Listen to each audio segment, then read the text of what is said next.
প্রধান উপদেষ্টা ডক্টর মোহাম্মদ ইউনূস বলেছেন, মাঠ পর্যায়ের প্রশাসনই আসল সরকার, তাই গণঅভ্যুত্থানের উদ্দেশ্য ধারণ করে প্রশাসনের কর্মকর্তাদের কাজ করতে হবে।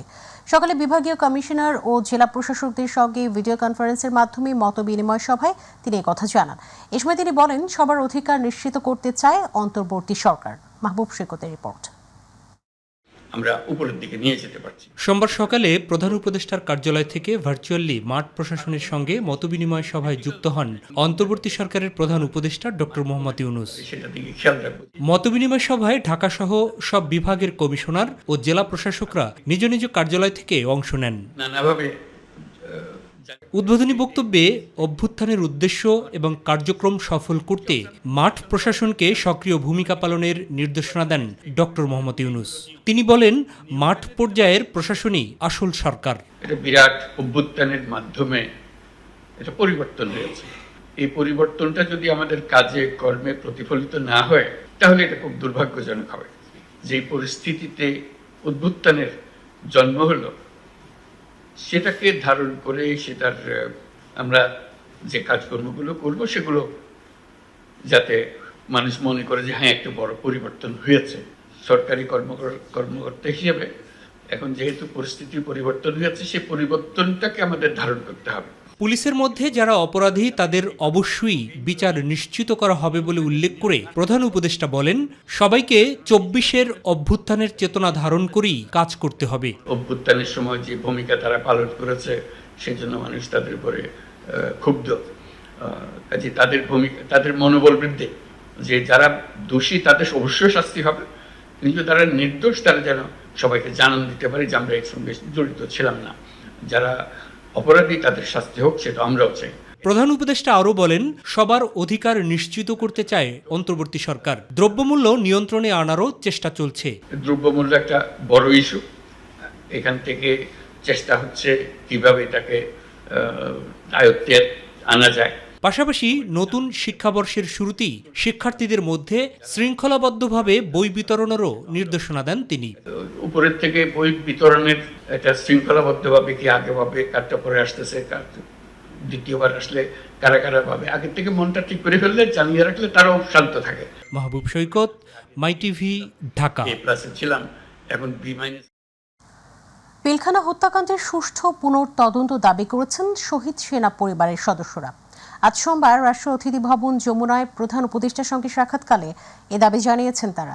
একই সঙ্গে ২৫ ফেব্রুয়ারিকে শহীদ সেনা দিবস হিসেবে ঘোষণা করার দাবিও জানিয়েছেন শহীদ পরিবারের সদস্যরা। প্রধান উপদেষ্টার সঙ্গে আলাপকালে শহীদ পরিবারের সদস্যরা তাদের দুঃখ দুর্দশা ও পতিত স্বৈরাচার শেখ হাসিনা সরকার কিভাবে তাদের উপর মানসিক নিপীড়ন ও হয়রানি করেছে সেসবের বর্ণনা দেন। তারা জানিয়েছেন, বিচারের দাবি জানাতে গেলে তাদের উপর অমানসিক নিপীড়নও করা হয়েছে। সত্য বলা থেকে বিরত রাখতে তাদের উপর নানা অত্যাচার চালানো হয়েছে। এত বছরেও এই হত্যাকাণ্ডের পূর্ণাঙ্গ তদন্ত না হওয়ায় বিস্ময় প্রকাশ করেন প্রধান উপদেষ্টা প্রফেসর মোহাম্মদ ইউনূস।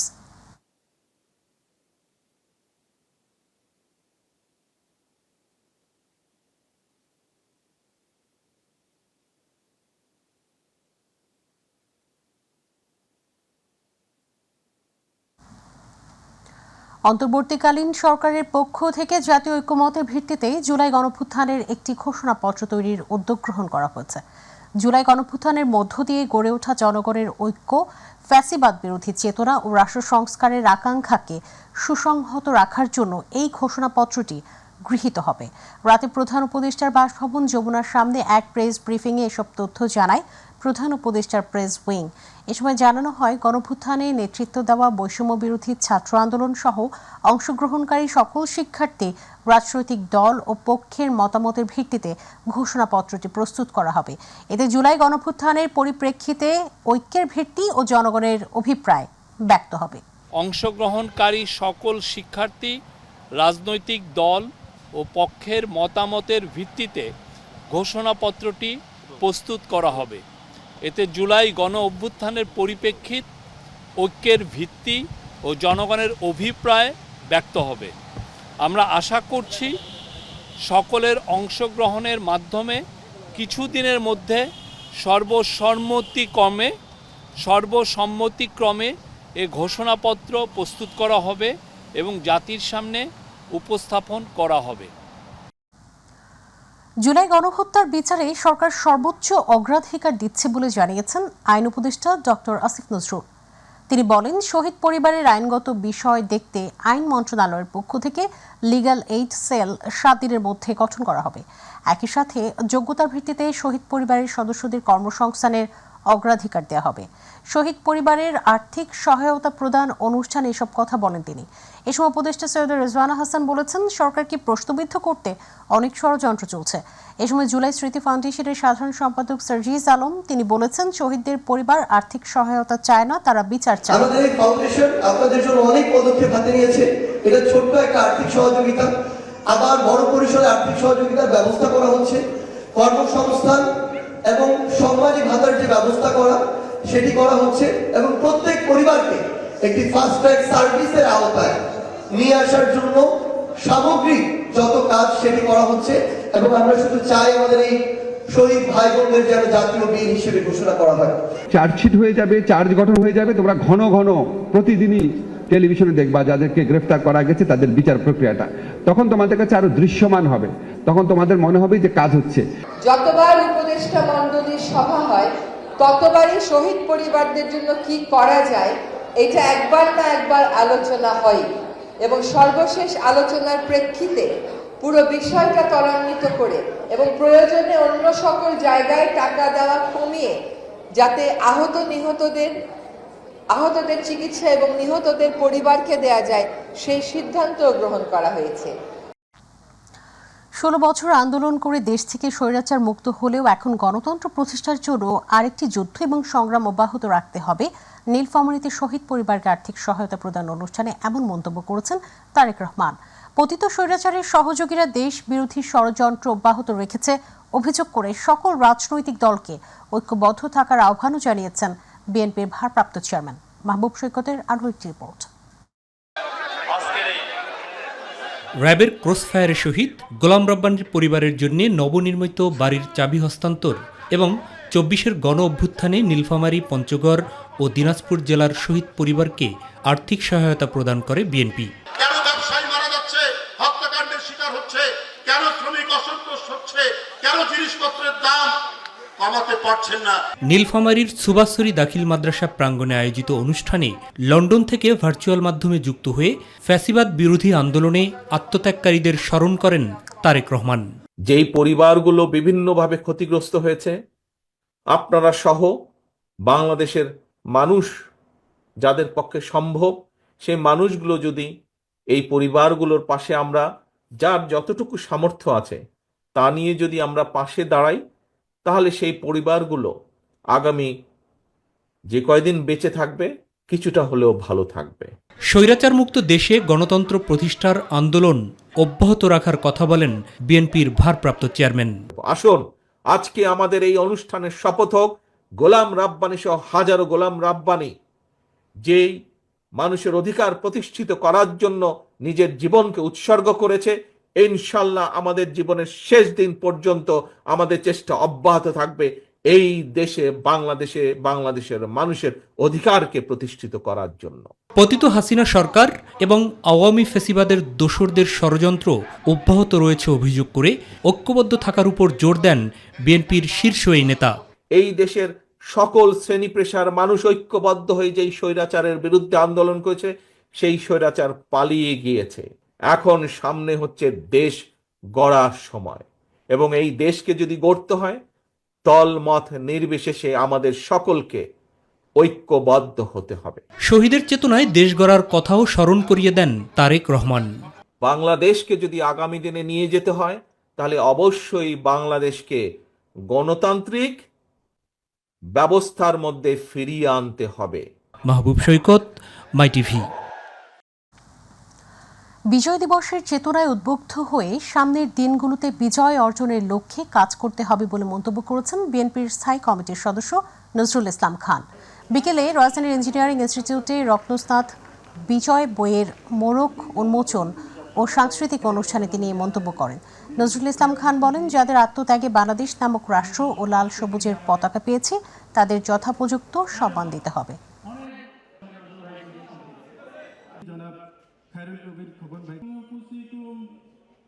মূলত গণতন্ত্রের জন্যই বাংলাদেশ জামায়াতে ইসলামীর আমির ডাক্তার শফিকুর রহমান বলেছেন, যারা খুন গুম করেছে, যারা লুণ্ঠন করেছে, চুরি করেছে, দেশের ২৬ লাখ কোটি টাকা বিদেশে পাচার করেছেন, তাদের বিচার হতে হবে। আর ওই টাকাগুলো দেশে ফেরত আনতে হবে। এগুলো জনগণের টাকা, এই টাকাগুলো জনগণের কাজে লাগাতে হবে। বিকেলে ঠাকুরগাঁও জেলা স্কুল বড় মাঠে আয়োজিত জেলা জামায়াতের কর্মী সম্মেলনে প্রধান অতিথির বক্তব্যে তিনি কথা বলেন। ডাক্তার শফিকুর রহমান বলেছেন, এখন আওয়ামী লীগ আবার হুমকি ধামকি দিচ্ছে, আবার তারা ফিরে আসবে, দেশ দখল করবে, আবার আগের মতো তারা তাণ্ডব চালাবে।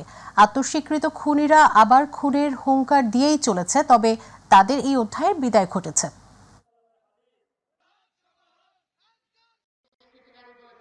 শুধুমাত্র গাড়ির উপরে তারা মহড়া দিয়েছে, কিন্তু আল্লাহ শুকরিয়া, বাংলাদেশে এই 4 দিন বড় কোনো অঘটন ঘটে না। কারণ এই দেশের মানুষ দেশকে ভালোবাসে, মানুষকে ভালোবাসে। এই জন্য এই দেশের প্রত্যেকটা মানুষ ছিল এই 4 দিন সরকার।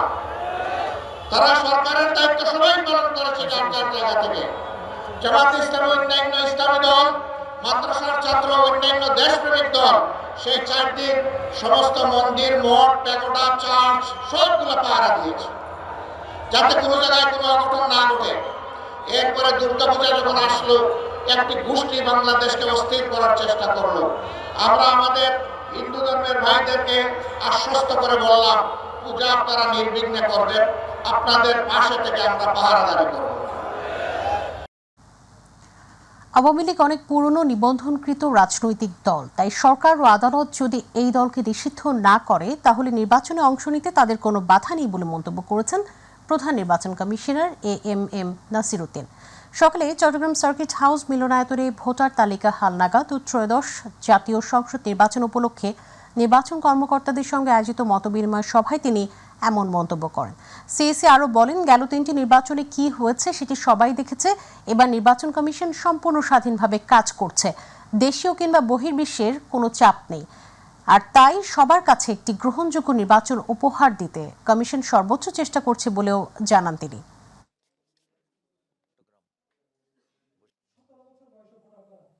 আমাদের কিন্তু কোনো দল আমাদের এখানে রেজিস্ট্রেশন পাবে কি পাবে না সেটার আবার আলাদা বিধিবিধান আছে। আমাদের শর্ত যদি পূরণ হয় আমরা দিব, শর্ত পূরণ না হলে দিব না। তবে ওই পুরানো যে দলের কথা বলছেন এরা কিন্তু বহু আগে রেজিস্টার্ড, এটা আমাদের এখানে রেজিস্টার্ড। সুতরাং সরকার যদি কোনো দলকে নিষিদ্ধ ঘোষণা না করে, তাদের রেজিস্ট্রেশন তারা আমরা বাতিল করতে পারি না। এটা রাজনৈতিক সিদ্ধান্ত অথবা কোর্টের সিদ্ধান্ত, এই দুইটার একটা হইতে হবে। শেখ হাসিনাকে প্রধান আসামি করে 9 জনের বিরুদ্ধে আন্তর্জাতিক অপরাধ ট্রাইব্যুনালে গুমের লিখিত অভিযোগ জমা দিয়েছেন মাইকেল চাকমা।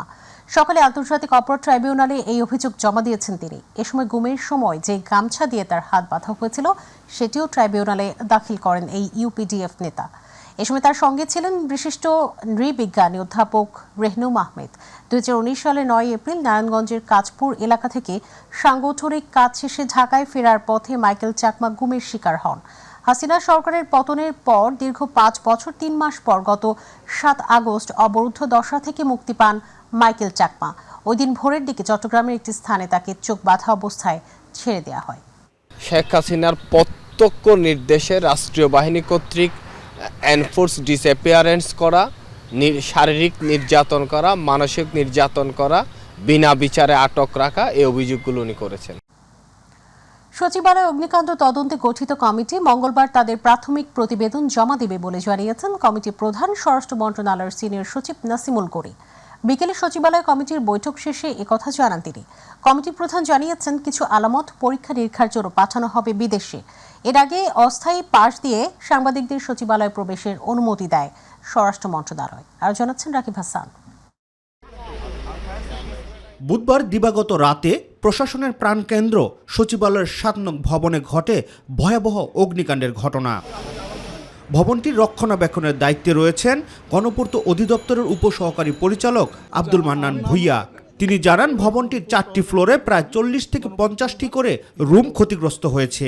ভবনটা মোটামুটি 6টি মন্ত্রণালয় ক্ষতিগ্রস্ত হয়েছে। কতগুলো রুম? 6টা মন্ত্রণালয়। কয়টা রুম?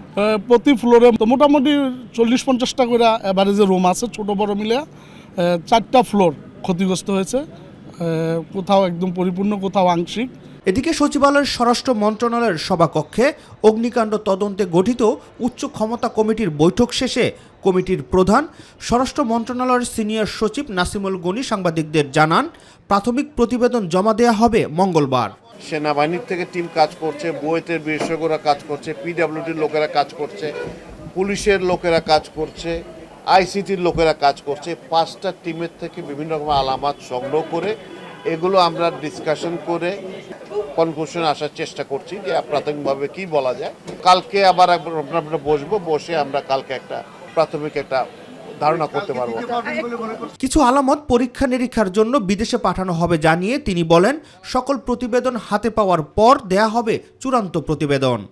প্রাথমিক প্রতিবেদন আর কিছু জিনিস আছে যেগুলো ক্যাপাসিটি আসলে আমাদের দেশে নাই এখন পর্যন্ত, সেগুলো আগুন সংক্রান্ত যত ম্যাটেরিয়াল আছে সবগুলো। এর আগে অগ্নিকাণ্ডের 5 দিন পর সচিবালয়ে প্রবেশের অনুমতি পান সাংবাদিকরা। স্বরাষ্ট্র উপদেষ্টার আশ্বাসের প্রেক্ষিতে সকাল থেকে সচিবালয়ের 1 নং গেটের সামনে অবস্থান করলেও দুপুর 2টার দিকে সচিবালয়ে প্রবেশের অনুমতি মিলে গণমাধ্যম কর্মীদের। রাকিব হাসান, মাইটিভি, ঢাকা। স্বরাষ্ট্র উপদেষ্টা লেফটেন্যান্ট জেনারেল অবসরপ্রাপ্ত জাহাঙ্গীর আলম চৌধুরী বলেছেন, বাংলাদেশ সীমান্ত ঘেঁষা মিয়ানমারের রাখাইন রাজ্য ইতিমধ্যে কবজায় নিয়েছে দেশটির বিদ্রোহী গোষ্ঠী আরাকান আর্মি, যার ফলে এপারে তৈরি হচ্ছে রোহিঙ্গা প্রত্যাবাসনে অনিশ্চয়তা সহ নানা টেনশন। তিনি জানিয়েছেন, রাখাইন রাজ্য আরাকান আর্মির কবজায় হলেও রাজ্যটি মূলত মিয়ানমারের, তাই সীমান্ত সহ বিভিন্ন ইস্যুতে বাংলাদেশ জান্তা সরকার এবং আরাকান আর্মি উভয়ের মধ্যে যোগাযোগ রাখছে। দুপুরে একদিনের সফরে কক্সবাজারের টেকনাফের নাফ নদী সীমান্ত এলাকা পরিদর্শন শেষে সাংবাদিকদের তিনি এসব কথা বলেন।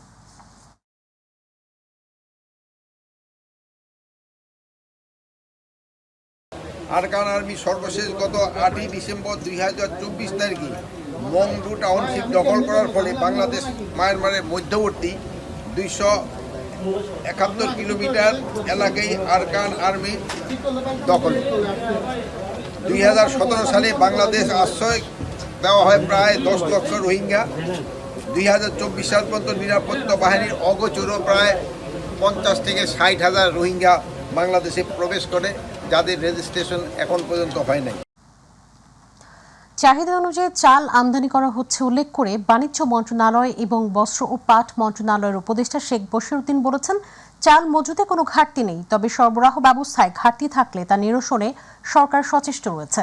বিকেলে রাজশাহী জেলা প্রশাসনের সম্মেলন কক্ষে টিসিবির কার্যক্রম নিয়ে স্থানীয় অংশীজনদের সাথে মতবিনিময় সভা শেষে সাংবাদিকদের এক প্রশ্নের উত্তরে তিনি কথা জানান। সুবিধাবঞ্চিত 1 কোটি মানুষকে টিসিবির মাধ্যমে ন্যায্য মূল্যে খাদ্যপণ্য বিক্রয় করা হচ্ছে উল্লেখ করে উপদেষ্টা বলেছেন, টিসিবির স্মার্ট কার্ড বিতরণ শৃঙ্খলাবদ্ধ করার জন্য ডিজিটাল স্মার্ট কার্ডে রূপান্তর করা হচ্ছে।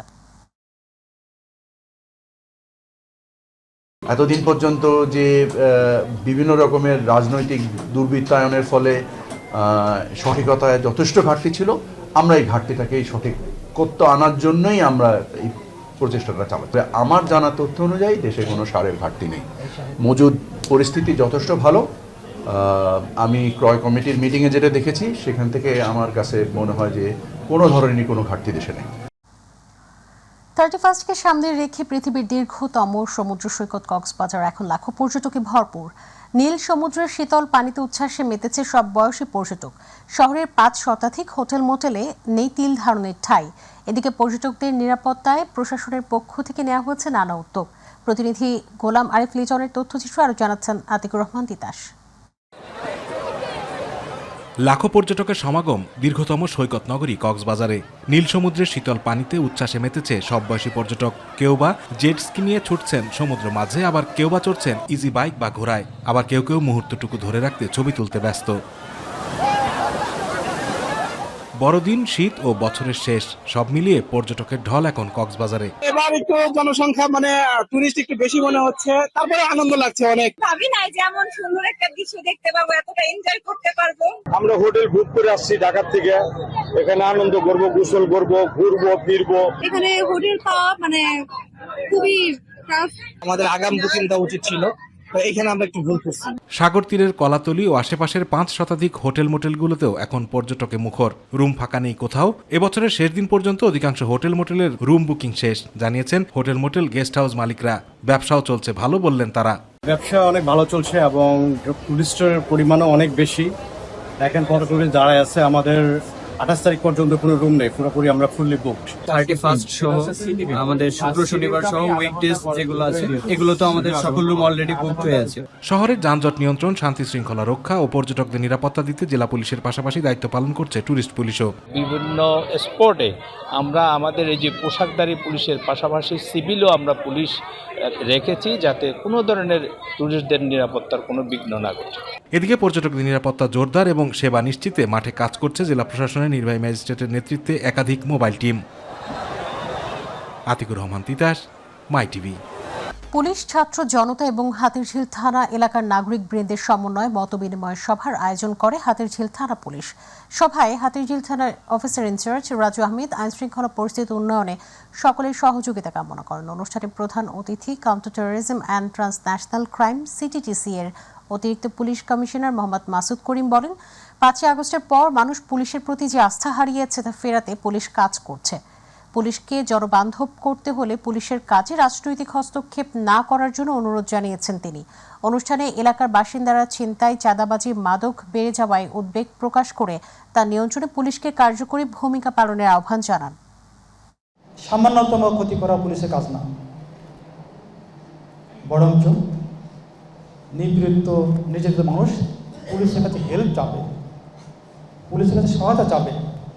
সেই পুলিশ আমরা হতে পেরেছি কিনা সেটুকু বিগ চ্যালেঞ্জ। পুলিশের বড় যে জিনিসটা প্রয়োজন আচরণের পরিবর্তন। যদি পুলিশের আচরণটা ভালো হয় তাহলে আপনাদের মাঝে এমনিতেই ভালোবাসা অর্জন করা সহজ। প্রবাসী সংবাদ।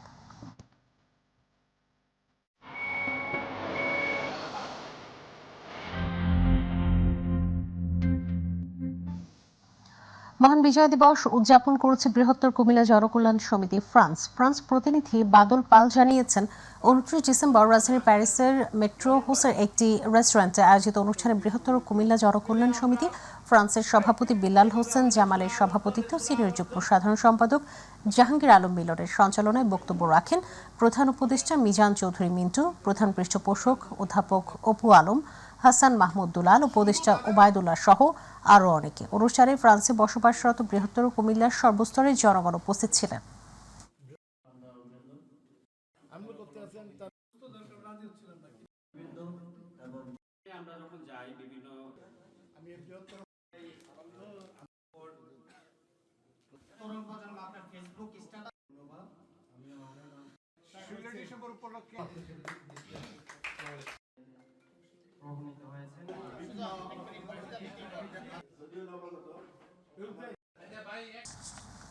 বিপিএল এর টিকিট না পাওয়ায় আর সময় মতো মাঠে ঢুকতে না পেরে মিরপুর স্টেডিয়ামের সামনে বিক্ষোভ করেছেন দর্শকরা। এই সময় তারা ক্রিকেট বোর্ডের মূল ফটকের সামনের গেট সহ 4 নম্বর গেটের সামনের অংশ ভেঙে ফেলেন। তবে অল্প সময়ের ব্যবধানে পরিস্থিতি নিয়ন্ত্রণে আনে আইনশৃঙ্খলা বাহিনী। এদিকে দর্শকদের শান্ত থাকার আহ্বান জানিয়েছেন বিসিবি সভাপতি ফারুক আহমেদ। এসএম আরিফের রিপোর্ট।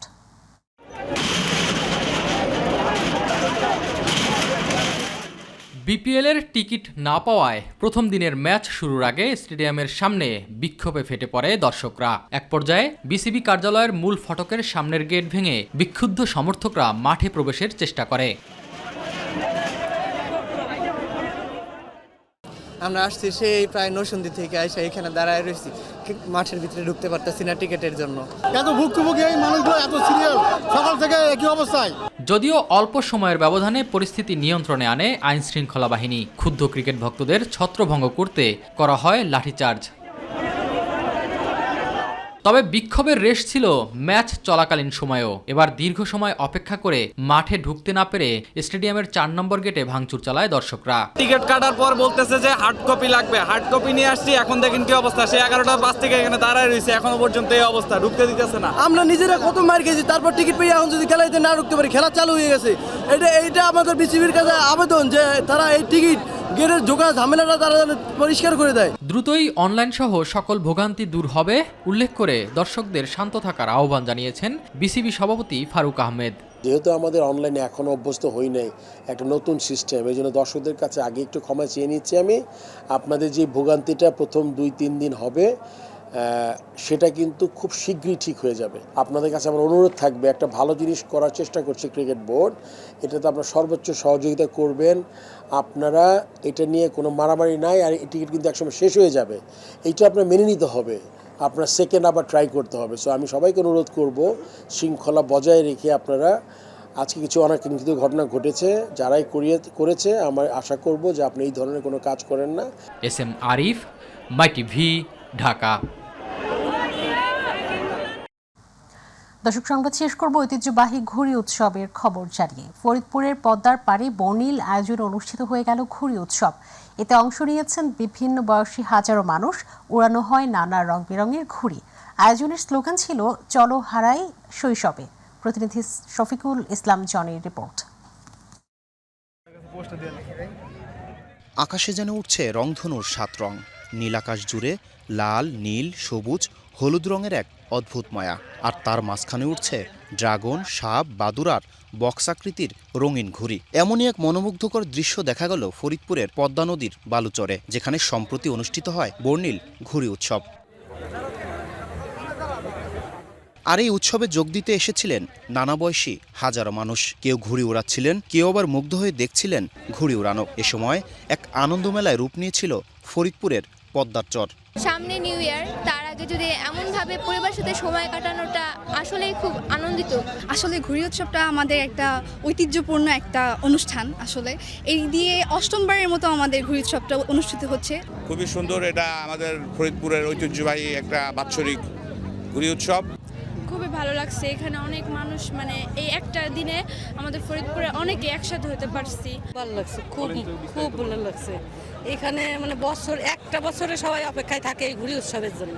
আয়োজকরা জানালেন, এই ঘুড়ি উৎসবে অন্তত 5 শতাধিক মানুষ তাদের ঘুড়ি নিয়ে প্রতিযোগিতায় অংশ নিয়েছেন। বিভিন্ন আকৃতির ও রঙের ঘুড়ি নিয়ে আকাশকে রাঙিয়ে তুলেছিল প্রতিযোগিতায় অংশগ্রহণকারীরা। ফরিদপুর সিটি অর্গানাইজেশন আয়োজিত 8মবারের মতো আমরা এই প্রোগ্রামটি আজকে সফল করতে পেরেছি। এবং আমাদের ফরিদপুর জেলা প্রশাসন স্যার আমাদের যত প্রশাসনিক যত রকমের নিরাপত্তা আছে তার আমাদের সর্বোচ্চ নিরাপত্তা প্রদান করে। আর এটা হচ্ছে শৈশবে যেমন আমরা একটা করে ঘুরে উড়েছি, আর আমি নতুন একটা সংস্কার দিচ্ছি, একটার সাথে একটা বাইরে মোট 101টা ঘুরে আছে এখানে। আর এটা আমাদের সবাই শৈশবের স্মৃতি। আমরা প্রায় প্রতিদিন 20 থেকে 30 ব্যাগ রক্ত ম্যানেজ করি বা মানুষের পাশে দাঁড়াই। সেই উপলক্ষে মানুষ সেবার পক্ষ থেকে আমি এই ঘুড়িটা নিয়ে আসছি। শুক্রবার বিকেলে ধলার মোড় এলাকায় পদ্মার চরে এই উৎসবের উদ্বোধন করেন ফরিদপুরের জেলা প্রশাসক কামরুল হাসান মোল্লা। পরে বিজয়ীদের মাঝে পুরস্কার তুলে দেন উৎসবে আগত অতিথিরা। সকলের উদ্দেশ্যে একটি বার্তা দিতে চাই, এবং আমরা অত্যন্ত সুশৃঙ্খলভাবে সুন্দরভাবে এই অনুষ্ঠান উপভোগ করব এবং জীবনের প্রত্যেক ক্ষেত্রে আমরা সুশৃঙ্খল থাকব।